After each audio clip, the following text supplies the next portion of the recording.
All right, so the next thing we're going to move on to is right pyramids and cones. This says a pyramid is a solid shape with a polygon base. So you know that a polygon is a flat shape that has 3 or more sides. It has a polygon base and triangular sides, that says lateral surfaces, that meet at a point above the base called the apex. So a pyramid is a solid shape with a polygon for a base and triangular sides. It says lateral surface that meet at a point above the base called the apex. Guys, a pyramid gets its name from the shape of the base. So if the base is a triangle, we have a triangular pyramid. If the base is a square, we have a square pyramid. If the base is a rectangle, we have a rectangular pyramid.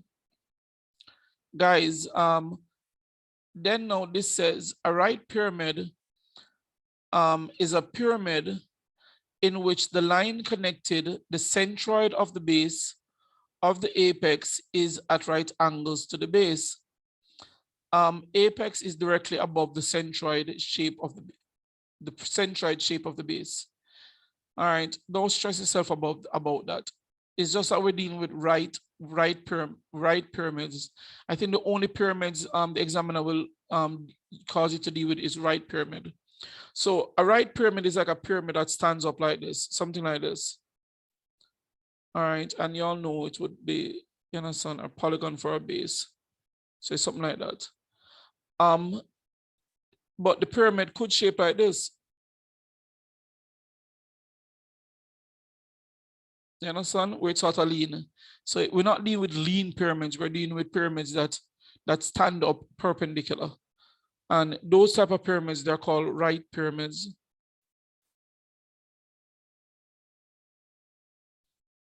Stay with me. Now, if the base of the right pyramid is a regular polygon, the centroid corresponds to the center of the polygon, and triangular sides are identical isosceles triangle. All right, so what that is saying is that if the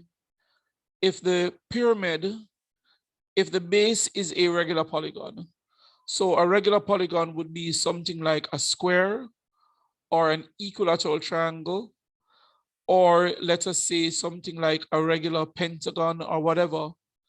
If that is the case, then you find that the center is going to be at the center of the polygon, and all the sides are going to be identical isosceles triangles. That's what it is, the person is just saying, or the notes is saying. Now, the volume of all pyramids and cones is given by the formula V is equal to 1/3 AH. The volume of all pyramids and cones is given by the formula V is equal to 1/3 AH. In other words, if it was a prism or a solid shape with a uniform cross section, it would be AH. But if it is a cone or a pyramid, it's 1/3 AH, where A is the area of the base and H is the perpendicular distance from the base to the apex apex. Is the perpendicular distance between the apex and the base. Guys, the total surface area of a closed pyramid or cone is the area of the base plus the area of the cylindrical sides, that is in the case of the pyramid, or the area of the base plus the area of the curved surface in the case of the cone. All right, guys, examples of pyramids and cones. So we can see at the top, we have a cone. At the top of a cone, and when you think about a cone, you could think about a party hat. So this is a cone. It's a right cone.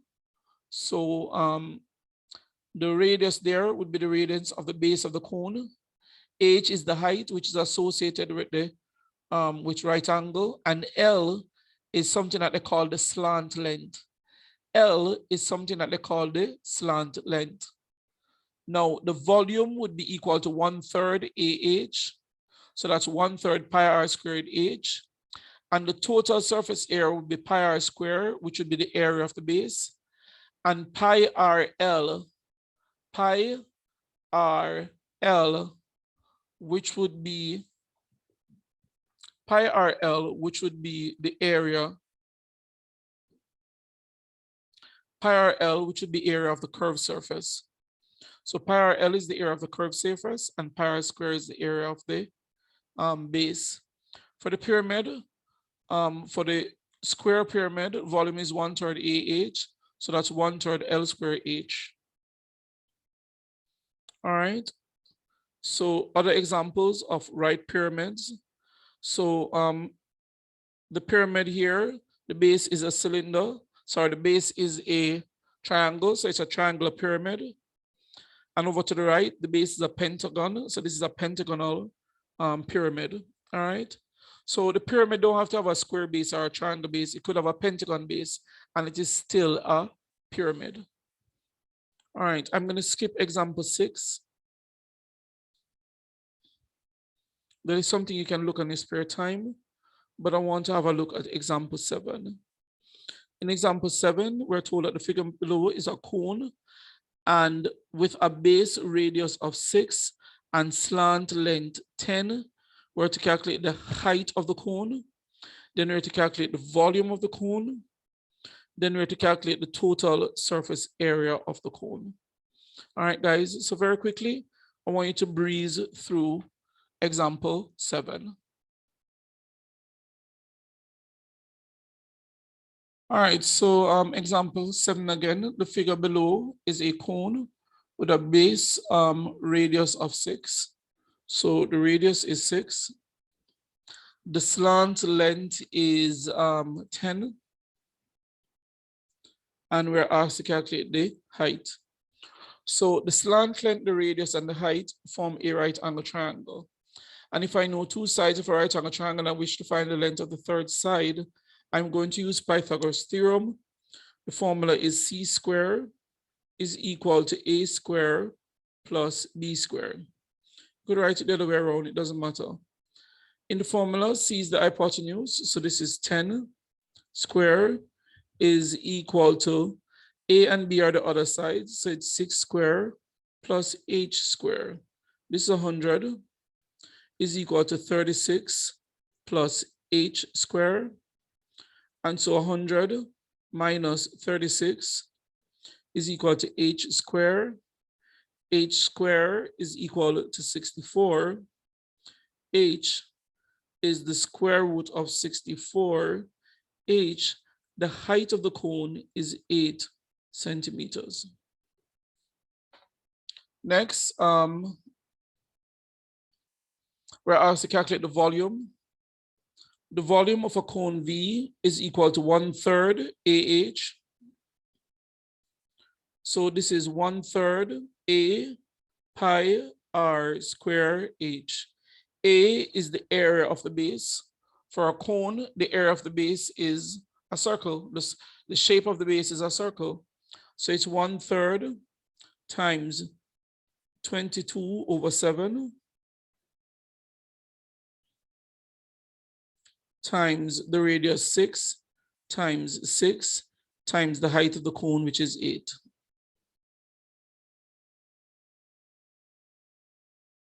All right, so you multiply everything at the top and then divide it by 7. So the volume would be 22 times 2 times 6 times 8 divide by 7. And the answer I'm seeing is, let's go again. 22 times 2 times 6 times 8 is equal 2,112. Now divide by 7. And when I do, the volume I'm getting is 301.7, and this is centimeters cube. Next, we're asked to calculate the total surface area. Now, the total surface area, assuming that the cone is closed at the bottom, is pi r square, which is the area of the bottom, plus pi r L, which is the area of the curved surface. All right, so this is 22 over 7 times 6 times 6 plus 22 over 7 times 6 times the slant length, which is 10. So let's calculate. 22 times 6 times 6 divide by 7. This is 113.1 plus 22 times 6 times 10 divide by 7.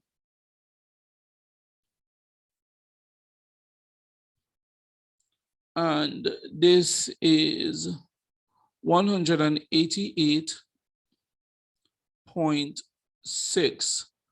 So our final answer is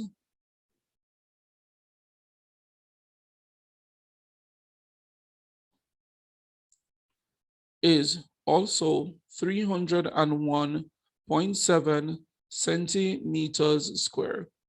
Is that the same as the volume? Was it? Yes, sir.